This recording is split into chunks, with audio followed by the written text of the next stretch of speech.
Hello YouTube, RageBeast99 back at it again, and in today's video, I'm going to be proud to present to you guys my first ever Hornby double O gauge unboxing.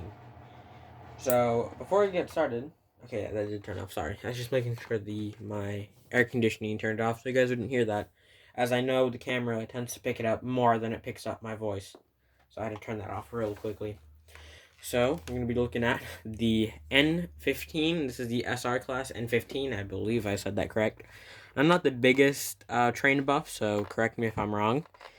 But here it is. This is the Hornby Railways, which, for the people that don't know, I guess, again, the people that don't know, Hornby Railways is it's slightly more cheaper than normal Hornby engines, and with it being cheaper, there's less detail than you'd find on a normal Hornby engine, but yet there is still enough detail to make the model look realistic.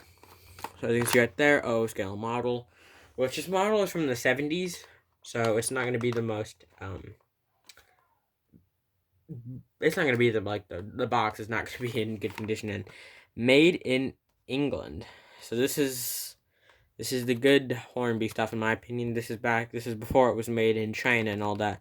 As I'm pretty sure most of Hornby stuff today is actually made in China, so that's lovely to have a made in England model. On the back, you just have a solid stripe. There's no detail about the train or anything. Back then, I'm pretty sure Hornby, they were really simplistic. All they had was just a little sticker saying what locomotive you got, which there's mine. Mine is Sir Dinadan. I believe I said that right. I'm just saying it the way I think it would be pronounced. Sir Dinadan. Dan. That's how I think it would be pronounced. If you guys know how to pronounce it, let me know down in the comments. So, yeah. On the bottom, Hornby Railroads. It's pretty much the same. Oh, no. The bottom actually says Hornby Railroads, but the top doesn't. And for all the people that don't know, the reason that they say this is because most of the way that these were pretty much just when these were stocked in store, they'd pretty much just lay them flat and then start stacking on top of each other. Now, enough dwindling out the box, and let's take a look at the engine, which you can really just see how bad condition this box is. Also, this is before they started using the ice block packaging. They use styrofoam for these older ones. Nothing in the back of the styrofoam. I just wanted to, sorry, I had to press really firm because I didn't want the model to fall out. So, let's take a look at the model, I guess. So, carefully taking it out. If you're going to take out models, if they are cabbed models, if they're a tender engine, I'd recommend to lift by the cab, because that's most likely going to be the most secure place in the model to pick it up from. Do not pick it up from the connecting rods, as these models tend to be quite heavy. I've came to know almost any good HO model will have a decent amount of weight to it. So let's look at the front of the engine. I got to get used to pony trucks, because these pony trucks move all around, and that's just pretty much the reason that they're called pony trucks. That's what Americans call them. That's what us Americans call them. I think these are just called the leading wheels or bogies. And I think that's what the British call them. I don't really know. I'm not too good on the British language when it comes to trains. I know some things like a flatbed and all that, but yeah. Anyways, these things are really loose because they pretty much lead the engine to switches. They lead them around switches and lead them around curves and all that. So it makes it easier for the engine to go over. Not to mention, you wouldn't want to see an engine like that. You'd always want to have some sort of type of wheel in the front. This has the hook and loop coupler, which Hornby is pretty much known for at this point. I don't think I've ever seen a Hornby engine without a hook and loop coupler. This one is removable. There's a little flathead screw. And one thing I must say about this Hornby engine is all the screws are flatheads, which I love, because it's way harder to strip the flatheads than it is to strip the Phillips heads. Because, excuse me there, I had a burp. Phillips tend to strip a lot to the point where you can't even take out the screw, and flatheads are way harder to do that. But going back to the actual model, you got some buffers, which is nice to see when I'm coming from American engines, which don't have buffers. Got some nice riveting on the, what would that be called? Like, on this part, this red part, where the buffers are, I don't know what it's called.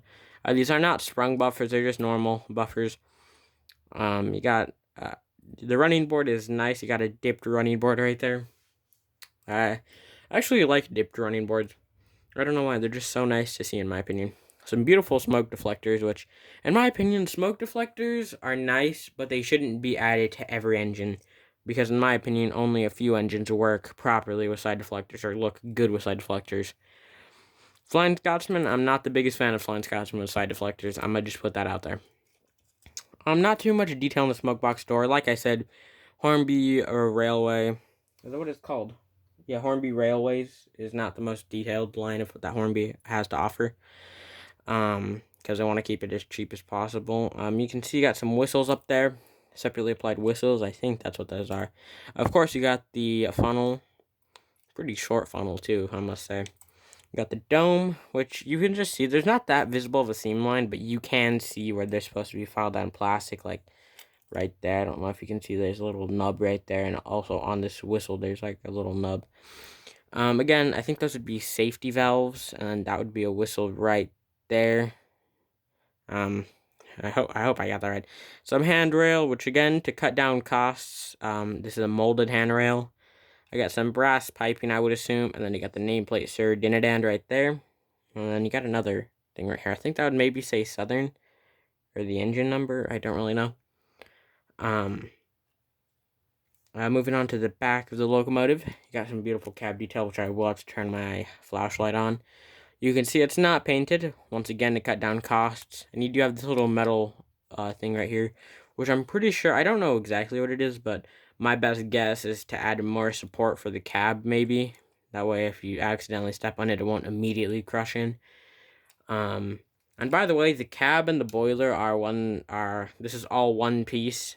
The running board, the boiler, the cab, and everything is just one piece. The only thing that separates from the model is the chassis and the body. The only things that are not molded are the whistles, safety valves, and that's pretty much it. Oh, and of course the side deflectors. These are separately applied. Let me turn off that Horde flashlight. Beautiful tender. Hornby has a beautiful way. I don't know if this is on all UK models and all that, but beautiful way that they add the hook. Beautiful way that they attach the tender. It's unlike the way Bachmann does it, or at least the way my Bachmann engine does it, which is that one up there, is actually, it's a little bit different. I have a review of it if you want to go check it, and you want to go compare and contrast these models. I do have a review on my Bachmann S60. So yeah. I guess these should be ladders, I would say. And may I just say, this is a pretty high running plate. This is not called a running plate. I don't know why I said that. I don't know. This is a pretty high foot plate, I would say. I think that's a foot plate. Pretty high. Especially compared to my Bachmann engine. So yeah. So let's put this engine on the rails real quick. There we go. Moving on to the tender. Tender is quite that's a decent sized tender. And may I just say, I've had this locomotive for about, I want to say, a day now. And or no, yeah, I guess a day, maybe a day and a half. I don't really know. I kind of lost track when I got it. No, yeah, I've had it for a day. I got it on December 6th, 2021. So yeah. And I just want to say, when I got this, these wheel flanges are separately applied from the plastic wheels, because I believe these are like an aluminum, a metal, some type. These things were literally loose. I had to like force them back onto the wheel, which is nothing too big. Also, something I want to mention is this model has not ran since 1978. So that locomotive has not ran since 1978, over 50 years ago, or 40 years ago. I know for a fact it's like over 30 years ago it hasn't ran. Long time. And yeah, it sounded like a nail on chalkboard when I got it. Sounds like nails, like when you put a nail against a chalkboard, it sounded exactly like that. I sprayed some WD-40 in the wheels to make it sound a little bit smoother. And I know WD-40 isn't the best. It's technically a degreaser, so it degreases things. And to be fair, I don't even think there was any grease on that. And even if there was any grease in the model, there's a good chance that it stiffened up already. So yeah. And I will properly lubricate it pretty soon. I just got to get the oil because I have never lubricated. I don't have lubrication oil because I never thought I'd need it because I don't run my engines that much. But still, I guess this is the time to get it. And then it was going back onto the tender. The little peg that goes down. Got some minimal detail. Southern 7. Where did I get the 5 from? 795. We got where the water would go in, some coal, a fairly realistic coal, and so we got some detail on the tender. And one thing I want to say is I love the way that they chose to connect these engines. You see how this has a little slant right here? That means that this little peg can go up, and this is a bendable piece of plastic. Can you guys hear that? So it can bend. So if you can literally just buffer up to it, just like you can just push it up like that. So I'll actually show you that. Which unfortunately you're not going to be able to get a running video of this. This is just a review. I'm going to have to do a running video separately, and that's because I don't have a layout. The only HO track I have is what you see right there. From there, all the way to there. It's not the biggest. I just have it just to run engines, so it's slick. Which is... Oh, my track is not plugged in. See that? It's all buffered up now. See that? It's all buffered up. So let me take this out of the tripod. Sorry about that. Let's get our trusty dusty water bottle right there. Maybe, yep, that'll work. And you can just see that this thing, Hornby engines are quite fast, may I just say.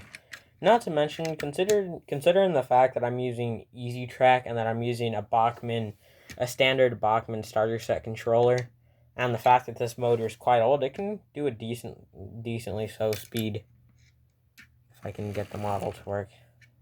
Let's see. You see, I think this is... Okay. This is about the slowest speed I can get it, which might not seem all too slow. But considering the engine can go... Oh, it slid right off the edge of the set. I wonder where we heard that from. Let me see. Can I full throttle it? I'm going to put my finger at the end of it, just so this doesn't slide off its edge. Perfectly caught that. So yeah, it is quite fast. One thing I noticed is that these older engines seem not to have... They don't seem to go slow, but they can definitely go fast. That's one thing I've noticed. So I'm happy to add the N15 to my very small but growing HO collection, as at this moment in time, the only other HO things that I have is a Bachmann Easy Track, this nickel silver Easy Track, which I'm actually going to replace with some nickel silver, which this is nickel silver Easy Track, but I'm going to replace it with some nickel silver Atlas track, which doesn't have this base here. It's just flat on the ground that you have to pin it to a piece of wood, and I do have a piece of wood. So yeah, which I actually got recommended Atlas nickel silver track by one of my good friends, NWR Brakeman, which if you want to go check him out, I do have him in my channels page. He mostly focuses on Thomas Wooden Railway, but he does do HO/00 gauge behind the scenes, and may I just say he has a quite good HO collection. He does have, excuse me, I had a burp. He does have more locomotives than me, and the locomotives he does have are very amazing. He has an Ivet and a Pannier, and he's working on a couple customs. Also, if you guys do want to go check out his channel, just go comment for him to finish his bill and bend, because he's been putting them off since March. But yeah, that's pretty much going to wrap the review up. I'm very happy to have this Hornby engine, and this was actually an early Christmas present, so yeah. Anyways, guys, that's pretty much going to wrap it up. I'm going to do more reviews in the near future if I can get my hands on more HO/00 gauge. Although I'm probably going to stop buying a Bachmann stuff and switch to Atlas and Hornby. Maybe even Dapple, because first of all, Bachmann Easy Track is very expensive. To get a Bachmann Easy Track nickel silver switch, right or left switch, they're around $30. And to get a pair of Atlas switches, which includes either 2 right switches, 2 left switches, or a right and left switch, is also the same price for just 1 easy track switch. So yeah. Anyways, I'm gonna end the video for real this time. Thanks for watching. I hope you guys enjoyed, and if you guys do, stick around for more of my content, and if you want, you can go watch some of my older content. Anyways, thanks for watching, and bye for now.